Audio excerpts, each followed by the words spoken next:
guys মোৰ তাত এতিয়া দুটা জলো চিপছ আছে আৰু এইকেইটা চিপছ লৈ মই এতিয়া ঘৰ মানুহক প্ৰেম কৰিম আৰু সিহঁতৰ ৰিয়েকশ্যনটো চাব কেনেকুৱা আহক এতিয়া দেখাইছোঁ ৰিয়েকশ্যনটো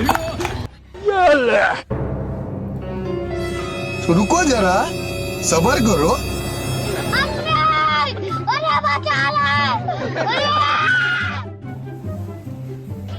কি হা ও জলা চিপস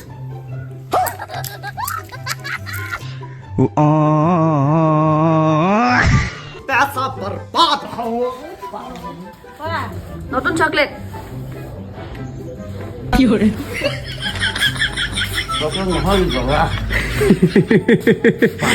साले का खोपड़ी तो आयो रे मां আগো চুবাই দে